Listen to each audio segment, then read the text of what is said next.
Слов нет, букв нет, одни эмоции. Добрый день, дорогие друзья, вы на канале Польза.ком, и сегодня я расскажу вам про гибридные, классные, умные, с фантасмагорической автономностью часы Lenovo Watch 10 Plus с нужными функциями и ужасной программой, при этом не менее плохой сборкой. Первую партию этих гибридных красавцев скупили в Китае, внимание, за 15 секунд. Гибридные часы от Lenovo с металлическим корпусом, сапфировым стеклом и заявленным временем автономной работы до 45 дней в режиме ожидания у меня в руках. Я их потихонечку распаковываю, и пока распаковываю, буду вставлять определенные видео с некоторыми вставками, которые, возможно, вам помогут в выборе, и расскажу о них несколько фактов, после чего отвечу на 50 вопросов. И для тех, кто купил, дам несколько дельных советов по этому девайсу. На канале 3 конкурса: Amazfit Bip, Ana Band 3 и Mi Band 3 в розыгрыше.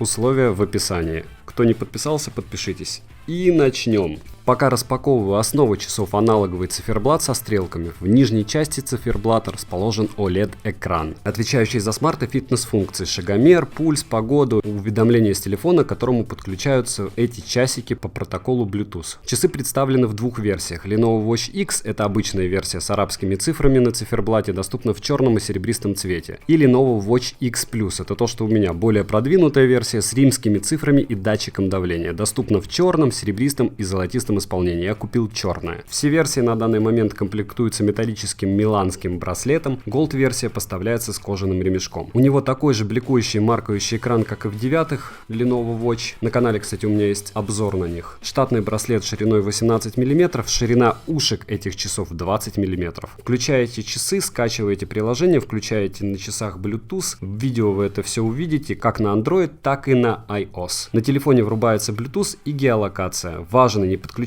часы непосредственно через Bluetooth. Все движения делаем только в приложении. Приложение называется, напоминаю, Lenovo Watch. Ура, часы обнаружены. Экран активируется двумя способами. Первый — это повернуть их к себе, второй — нажать на кнопку, и он тоже активируется. Заряд тратит примерно 43% за 17 дней с постоянным измерением пульса. Пройдемся по техническим характеристикам. Материал у корпуса — это нержавеющая сталь, стекло, как я уже говорил, сапфировое, твердость у него 9. Водозащита 8 атмосфер. Можно опускаться на глубину до 80 метров, но здесь я еще не один раз вам напомню: обязательно проверьте корпус часов. Сборка ужасная. У очень многих людей задняя крышка часов не закручена. Ее можно буквально отверткой дозакрутить. Перепроверьте, когда купите, если купите. Стрелки и деления с люминесцентным покрытием. Кстати, стрелки секундной нет, об этом тоже еще раз напомню. Диаметр часов 42 мм, ширина с кнопкой 45 мм, толщина 12 мм. В начинке у нас это аккумулятор на 600 мАч,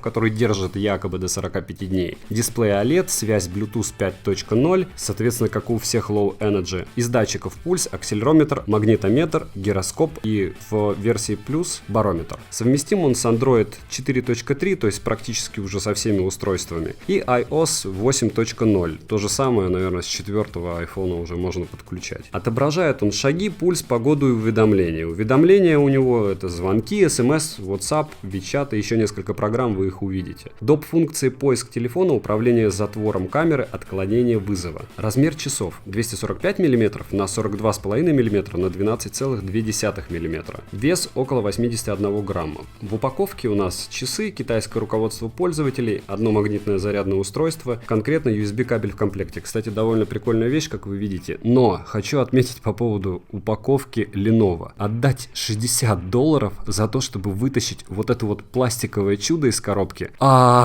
Почему? Почему они так делают? Ну, это как минимум свинство. Очень надеюсь, что они поменяют хотя бы в этом подход, потому что такое дарить нельзя. Теперь 50 вопросов, ответы на которые вы точно хотите узнать. Понеслась. Без цифрок. Датчика для определения вашего давления нет и быть не может. Учите матчасть, товарищи. На солнце видно плохо, батарея не садится. Уведомления поставил на все, работает нормально. Уведомления ощущаются, это не напрягает, но вибра слабенькая. При английском названии контакта вы высвечивается имя полностью. При русском нет, когда вам звонит незнакомый номер, видны цифры номера. Шагомер работает кривовато. Чтобы настроить время, как и в Lenovo Watch 9, нужно в калибровке указать то время, что и указано на часах. И это важно. Не фактическое время, а то, что показывают ваши стрелки. Включится автонастройка, и стрелки автоматически остановятся на том месте, которое необходимо. То есть выставят то же время, что и показывается на телефоне. Вообще, посмотрите мой обзор про Lenovo Watch 9. Программа та же. Ужасно кривая. Аж зубы сводит. Все, что там можно настроить, в том обзоре есть. Lenovo делает такие красивые стильные часы и такие уродливые программы. Черт с ним, что они эти часы не очень собирают. Но программу-то написать можно за это время нормально. Как вы видите, я пробовал сопрягать и с iOS, и с Android. И там полет нормальный, проблем нет. Присоединились они просто. Вы спросите, можно ли отключить ненужные пункты меню? Нет, такой опции нет. Можно ли переставить местами или убрать часть основной информации, которая при однократном нажатии появляется? Дата, время, батареи? Нет. Кнопка действительно тугая? У меня не очень тугая, срабатывает всегда, но это индивидуально. У кого-то пальцы сильные, у кого-то сборка чуть-чуть другая. У меня сначала была мягкая, теперь она жесткая. Непонятно, как они собирают их и что там внутри. Меняется ли яркость дисплея и как он на солнце? Под прямым солнцем не видно ничего. Но если небольшая тень или не полдень, все читаемо. Хотя для меня мелко, и кроме пульса и количества шагов смотреть в принципе и не на что. Как вибрация? Меня она вполне устраивает. Сообщения и звонки я не пропускаю, но даже у Mi Band 2 была сильнее. Ужасно быстро заляпывается экран. Это я повторяю уже второй раз. Помимо этого, экран постоянно отражает все, что можно. Положений, где он не блестит, просто практически нет. Сообщения организованы через то, из чего у них руки растут. При поступлении сообщений, неважно какого. Звонок, смс, WhatsApp, есть вибрация, и на секунд 5-8 появляется сообщение с именем, если оно есть, или с номером на экране. И значком телефона, или конверта, ну или слово WhatsApp. После этого экран очищается и гаснет, и все. То есть, проще говоря, вы просто узнаете, что что-то пришло, но возможно даже не увидите откуда. В принципе, этого хватает, чтобы понять при звонке, например, отвечать или не дергаться, но не более того. Активность считают тоже через одно место. Велосипед есть в программе, но нет в часах. И это только для примера. Чтобы остановить отсчет активности, необходимо 5 секунд держать кнопку. Родная программа реально сырая, погоду настроить не удалось. И решения этой проблемы на данный момент в Рунете точно нет.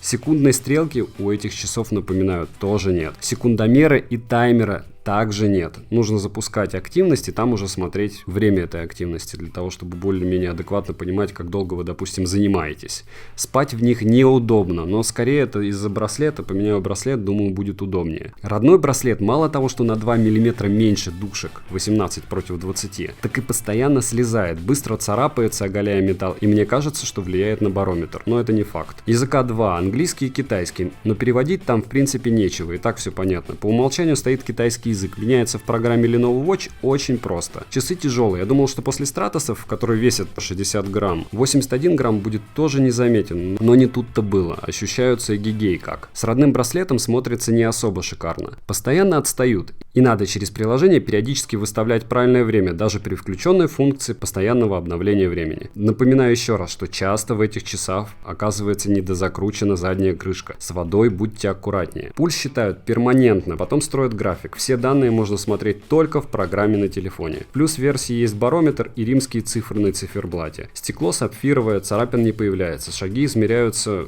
по мнению некоторых точно, а по моему мнению, наблюдению, как я уже говорил ранее, не точно. Отслеживание сна работает плохо. Выдаются выдуманные данные. Спать спокойно мне с этой махиной на руках не удалось. Было довольно неудобно. Мое мнение, что сборка часов опять на отвали, учитывая количество негативных отзывов людей, которые эти часы уже купили. Чтобы кнопка на часах среагировала, нужно довольно сильно давить на нее. У некоторых ход свободный, как я уже говорил и повторяюсь, но почему-то не у меня. Свайпы не работают. Вроде бы о них и не заявлялось, но доступ к информации в итоге реализован неудобно, через одно место. Информация начинает пролистываться автоматически при нажатии на кнопку, и, возможно, нужную тебе придется ждать какое-то время. Повторяю, что настроить под себя у вас ничего не получится. Вот что вы видите сейчас на экране, то и будет. Часы большие, при этом длина ремня ремешка маленькая. Вот здесь самое интересное. Не получается одевать часы через запястье. Это какое-то извращение просто было с их стороны сделать такой браслет. Да, возможно, что после обновления приложения часть проблем уйдет, но с девяткой это не произошло. И, соответственно, как-то слабо в Lenovo верится. Выпускать настолько сырой продукт, но это о многом говорит. Про шаманское измерение давления в них я вообще молчу. Большего бреда не придумать. Принцип работы понимаю, и они этому даже название придумали специальное. Но я это даже в ролике воспроизводить не собираюсь и этот бред описывать. Автономность у них, конечно, шикарная. 45 дней это огонь. Цена за плюс-версию около 60 баксов или 4200 рублей с доставкой. В принципе, за обычные часы красивые, это неплохо. Экранчик маленький, на нем бегущая строка, кроме звонка не юзабельно. Купаться можно без последствий только в начале и еще раз, уже в третий, напоминаю, проверьте, чтобы они были хорошо закручены. И вот мои советы тем, кто уже купил. Не ждите, что они будут точными, но знайте, что они будут красивыми и что они красивые у вас уже на руке. Программа Auto Connect Bluetooth Devices в Google Market поможет вам, если у вас часто пропадает связь между телефоном и часами. Сразу закажите кожаный ремешок, родной вас быстро достанет, я думаю, вы уже заметили. Если кнопку зажать на секунд 20, они сбросятся к заводским настройкам, и это тоже крайне полезно. Цифры в темноте светятся, никому не верьте. Резюме простое, я их себе оставлю. Не продам, не подарю, не разыграю, мне они понравились. И помните, что вы на канале Польза.ком, и многие жалуются, что я сильно ругаю девайсы. Но техника, как и люди, одинакова в хорошем и разная в плохом. Я рассказываю вам то, что вам поможет, и это не значит, что вещи, о которых я говорю, мне не нравятся. Подписывайтесь на канал, розыгрыш браслетов Mi Band 3, Ana Band 3 и умных часов Amazfit Bip. Подробности в описании к видео. Спасибо за просмотр. Ссылка на эти часы, где я покупал, тоже в описании к видео. Спрашивайте в комментариях, что вам интересно, отвечу, как вы знаете, всем. Хотите помотиться, либо что-то нестандартное, пишите в ВК или Facebook, либо добавляйтесь в группы и там тоже можете писать, что хотите. Поделитесь, пожалуйста, видео, если оно вам понравилось и было полезным. Следующее видео будет сравнение Amazfit Core и Amazfit Bip. Очень у них цена похожа. Выгружаю видео не реже раза в неделю, иногда даже чаще. Ваша Польза.ком. Удачи и добра в ваш дом.